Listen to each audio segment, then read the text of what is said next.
Do you think that Kyrie Irving is going to be a Los Angeles Laker within the foreseeable future? I mean, the only option right now is LA. Dallas backed out, the Clippers backed out. The Nets are literally like on the precipice of saying, I give up, I can't do this anymore. Let's ship you out to LA so we don't have to deal with you. But people have to remember, in order to do that, since Brooklyn doesn't necessarily have a deep roster, to trade Kyrie, which is their second best player, LA is going to have to give up a lot.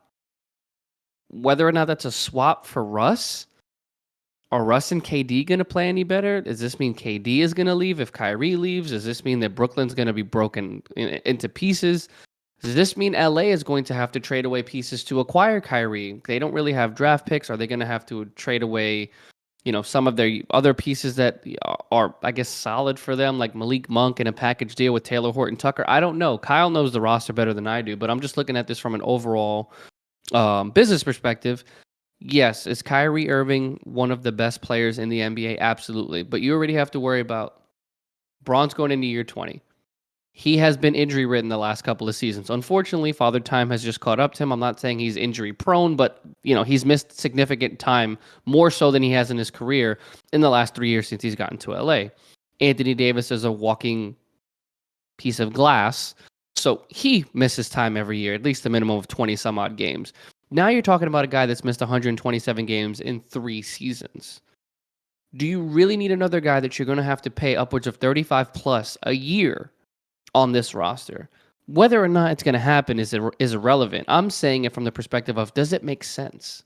Why would you want to trade for somebody this difficult with a rookie head coach?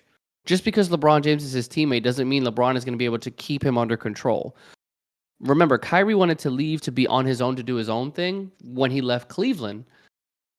Why does it have to be the narrative? Well, he's got to be with Braun because Braun was the only one that could control him. Now Kyrie's used to having his own show for about 4 or 5 seasons now. He's not just going to fold and listen to LeBron James because he said so. I'm pretty sure that the Lakers head coach is not going to tolerate anything like this as well. So I don't get it. I get the talent portion of it. I get why you want Kyrie. I get the chemistry he brings with LeBron James, but the headache that comes with it is just, to me, it's not worth it. There's no guarantee he's going to not do what he did in Brooklyn. There's no guarantee he's not going to be a cancer in the locker room. There's not going to be a guarantee that his contract is going to be that much less than Russ. Because again, Kyrie is suited to make 36.6 or something like that this year. Russ is set for 47.7. If Kyrie signs an extension, we don't know how much that's going to be for. Not to mention the Lakers are tied up in cap space with 2 specific players in LeBron James and Anthony Davis, at least until next season.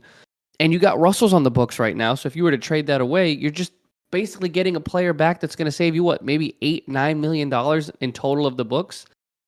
I just don't understand it. Again, I know the positive of what he can do when they're on the court, but we've been trying these big threes with LeBron James, and the only successful one seems to have been the Miami Heat days and that 1 year in Cleveland with Kevin Love and Kyrie. But I don't know, man. Kyrie just seems to be a cancer no matter where he goes, and I don't know if it's going to be a good fit for the Lakers because they're already struggling to keep 2 of their players on the court. You don't need to have a third.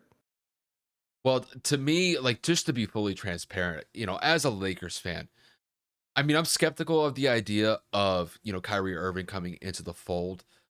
But if I were to look at this objectively, I were to look at Russell Westbrook versus Kyrie Irving, and I was just strictly talking basketball only, I would have to favor Kyrie Irving over Russell, simply just because Kyrie is a wizard. The guy has some of the best handles in NBA history, if not the best handles in NBA history. And when he's on the court, he could drop 35, 40 points consistently. And he's a great facilitator of the basketball. And if you were to pair Kyrie Irving alongside LeBron James and Anthony Davis, as long as everybody's healthy, and I say that with all emphasis pointed to that, they could make it work. However, with Kyrie's antics, you don't really know what you're going to get with him because you don't know if he's going to be available to work. So that's why I'm just super skeptical about this potential trade potentially going down. Look, the Lakers are in quite a bind here because LeBron's going into year 20. He's 38 years old. Like Kevin said, it seems like his body's finally breaking down. And not only that, you have an injury prone AD who, like Kevin said, will probably miss at least a minimum of 25, if not 30 to 40 games a season. He just hasn't been able to be healthy really throughout his entire tenure with the Lakers outside of the 1 year that they won a title in the bubble. So tie that in with possibly adding Kyrie into the mix. Kyrie's had his own antics to deal with the last couple years. He missed half of the games during the regular season last year simply just because of the COVID restrictions that the NBA and New York City had. He could only play in road games, and then he was able to play in the playoff games. So that definitely kind of made a difference in the end. But when you miss half of the season, it leaves a detrimental effect on the team.